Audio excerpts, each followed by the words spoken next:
everyone, my name's Michelle and this is my channel Sewing Bunny, and welcome to my video which is all about my 2020 Make 9 challenge update. So for anyone that doesn't know what the Make 9 challenge is, it's been running for, well, since I've started sewing. And basically in January you make a pledge of 9 sewing patterns that you would like to make for that year.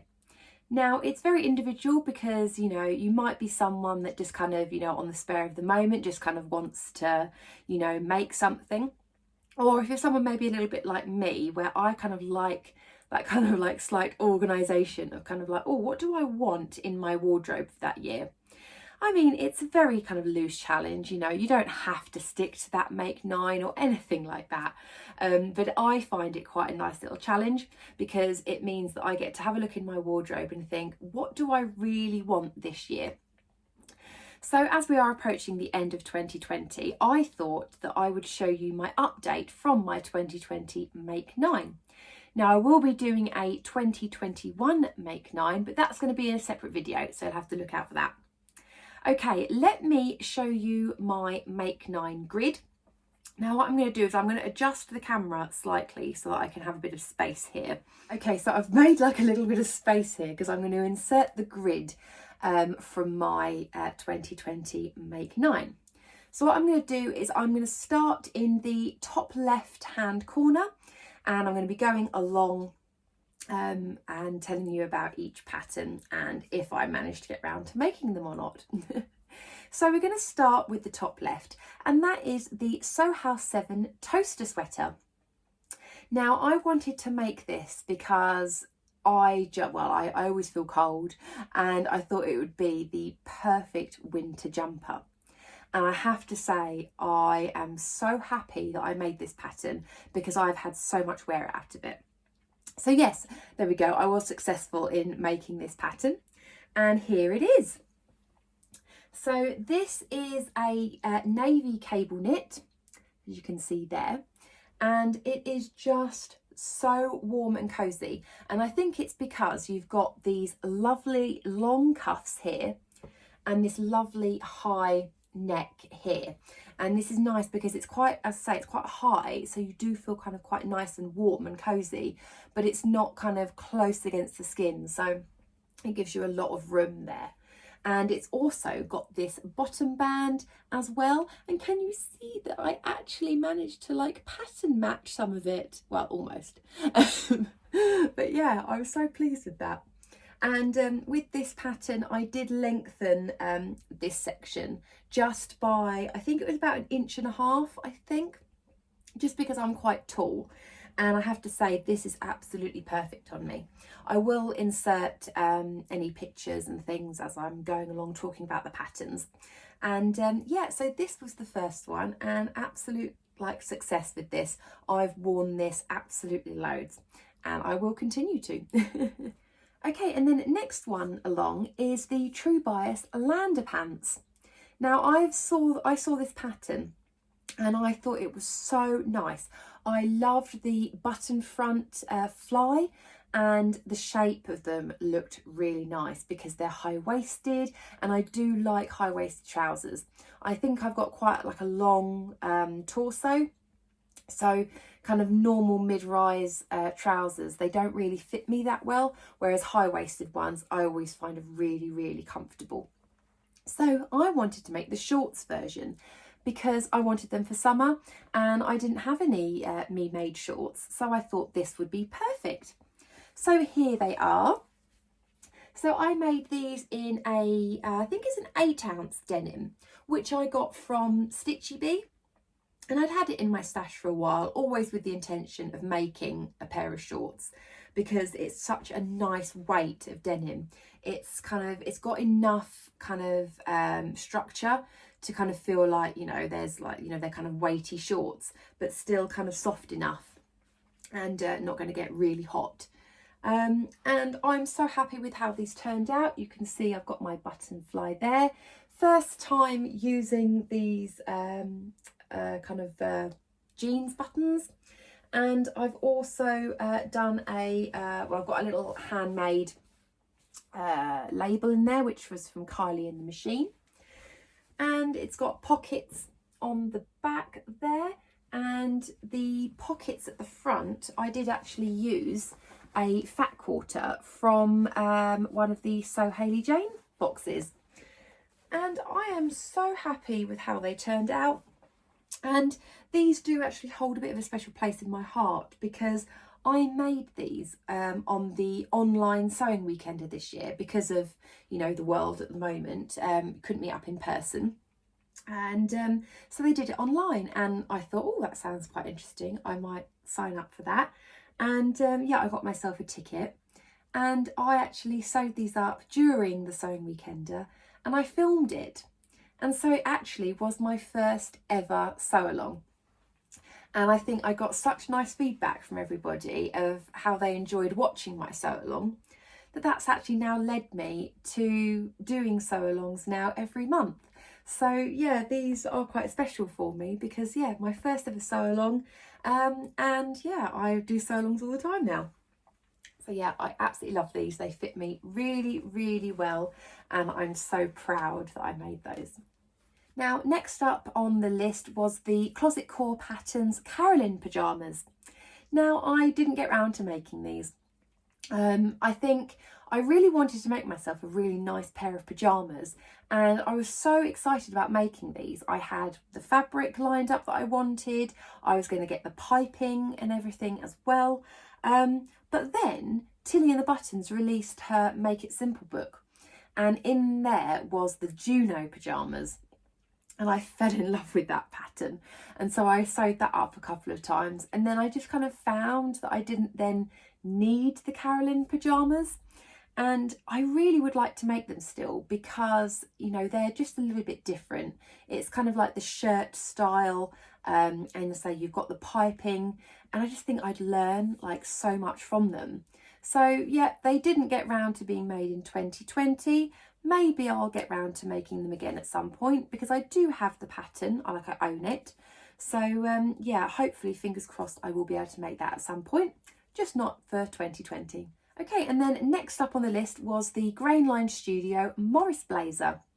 Now, I saw this one thinking this would be just a perfect workwear piece. It's a blazer which you can make in a variety of different fabrics, but one of them is Ponte. And so I thought that would be such a nice thing to wear, nice and comfortable, but still quite smart. Now, I did end up making that one, and I made it in this kind of, I think it's like a cobalt blue. I think people have said the cobalt blue when I showed this. And yeah, in this Ponte. Now, this fabric, I mentioned, I think when I showed this, it's not my favourite fabric. There is a lot better quality Pontes in the world, I think. This one, it's not a great quality. Now, when you look at it here, it probably looks absolutely fine, but I just know that when I'm wearing it, it doesn't feel like a nice quality. So I would like to make this again at some point, but I am glad that I did make it. And as you can see, I used some rainbow overlocking thread just to make it nice and cheery on the inside.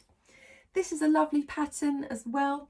I did struggle a little bit with the facing bit at the bottom, but Grainline Studio have a brilliant sew along blog post, and I found that really helpful. But yeah, overall, I do love how it fits. It's kind of slightly cropped, and yeah, I just think these little kind of like lapel bits look really nice because it kind of gives like an ever so slight kind of waterfall finish. So yeah, I did end up making it, and I'm glad that I did.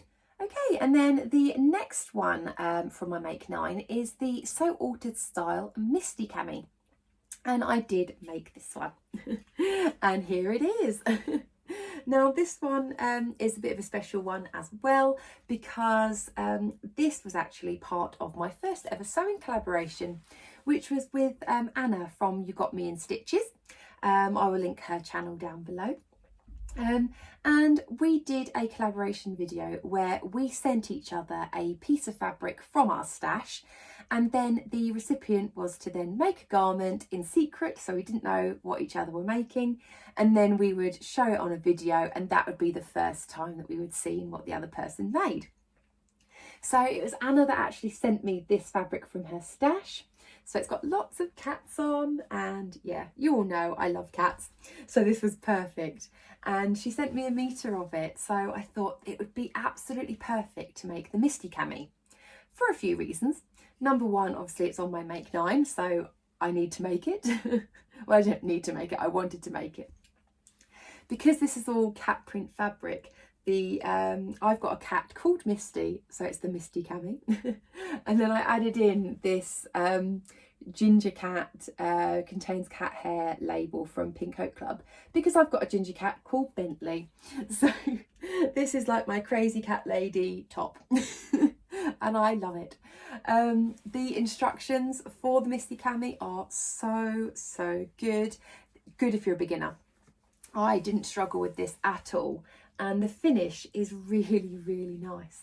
So again, very happy that I made that one. That one is going to be worn lots and lots in summer. Okay, next on the list is the Friday Pattern Company Adrienne blouse. And this one I just love because of the puffy sleeves. I think the whole puffy sleeves thing has really taken off, hasn't it? And there are so many patterns now with these lovely puffy sleeves. And I saw this one and I thought I really liked the neckline of it. And I was so surprised about how easy this was to make. So I made it in a purple jersey, as you can see here. And so look at these lovely puffy sleeves.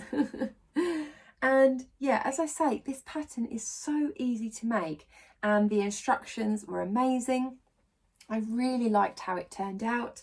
The only thing I would say is, since I have been wearing it, I'm not 100% sure that the bodice is probably ever so slightly too tight for my liking.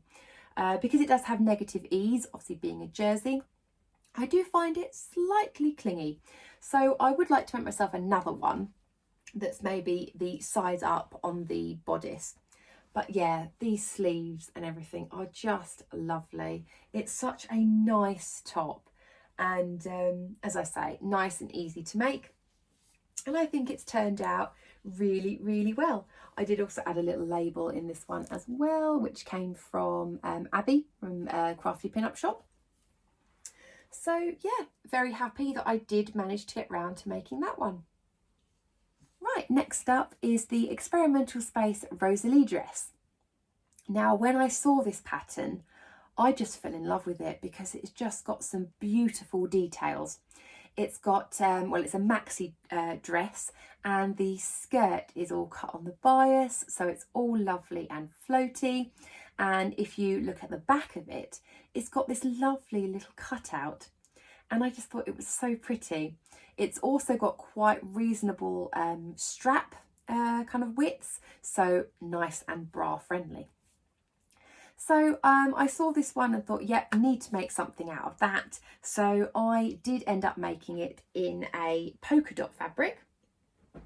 So here it is. Again, I can't show it to you fully here because it is maxi, but I will obviously insert pictures.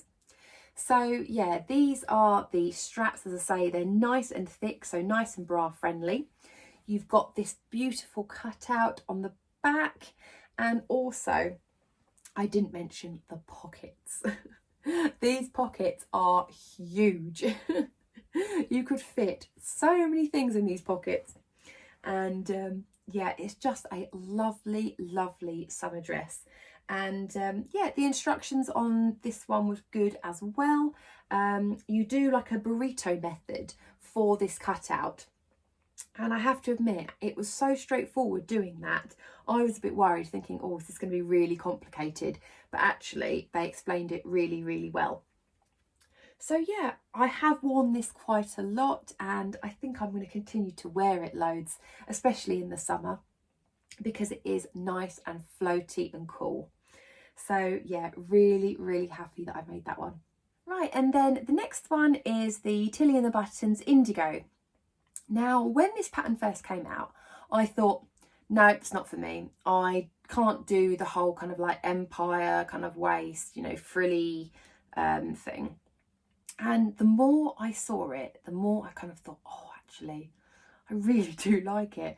And I thought, you know what, that's going to be like my little wild card one of kind of, you know, maybe it might not suit me, but maybe it will. I am so happy that I made this pattern because I've worn it loads. And I made the top version. And this is it. And here are those lovely frilly sleeves. And this is the empire waist here. And you can see this lovely, lovely fabric. Now, I can't remember quite where I got this fabric from. Might have been the Maker's Merchant, I think, ages ago. But it's got these lovely red cats on. And this is a viscose. It's a beautiful quality viscose as well. And yeah, I really, really enjoyed making this pattern. There are lots and lots of gathering involved, but as with all of Tilly's instructions, I didn't struggle at any point through this. And I'm so happy with the results of this. I just think it looks so pretty, and I'm so glad that I did end up making it. I also used the salvage of the fabric to make a little label so that I knew what was the back and the front. And yeah, I just think I'm so glad that I did push myself to making that, because otherwise I think I just wouldn't have thought that something like that would have suited me. But I think sometimes you do have to try these things, because, you know, there have been a few patterns where I thought, no, I could never get away with wearing that. And then I thought, no, I'm going to give it a go. And then I'm so glad that I did. So yeah, very happy with that one. And then the last pattern that I had on my Make 9 was the Megan Nielsen Acacia pants. And yeah, I did make myself up some of those using some jersey scraps. Again, it's a lovely pattern. I think if you're going to make yourself maybe a t-shirt or a top or something, if you have some scraps left over, it's just a brilliant little scrap buster. I don't think I'd, you know, deliberately go out and buy fabric to make the acacia pants with. I think I would just literally use it for scraps, because yeah, who's going to see them really? So I like the fact that I can use a lot of my novelty prints for it. And yeah, it's just a lovely pattern to use. The putting on the elastic can be a little bit fiddly, but once I got going with it, it was absolutely fine. So yeah, I don't think I'm ever going to buy another ready to wear underwear again, because yeah, it's just a lovely pattern and brilliant, as I say, for scrap busting. So that was my update for my Make 9 2020. I am so incredibly proud that I managed to get 8 out of the 9 completed, which is just brilliant. And it's so nice looking back on those makes like throughout the year as well. And yeah, I really enjoy the Make 9 challenge, because I find it, you know, gives me, as I say, a nice goal to see what do I want in my wardrobe. And yeah, if you're ever in that position where you're ever thinking, oh, I don't really know what to make next, if you've got a Make 9 plan, you could have a look at that and think, oh, actually, I wanted to make this. Maybe I should give that a go. So it might give you a little bit of motivation as well. Maybe if you're kind of lacking a little bit in the sojo, I think it might be quite a nice idea maybe to make that sort of list. But then again, you know, if those challenges and things aren't your thing, then that's absolutely fine. You know, you don't have to take part. I just find it a nice little fun challenge. So thank you very much for watching, and yeah, look out for my 2021 Make 9, and I'll speak to you all very soon. Thank you. Bye.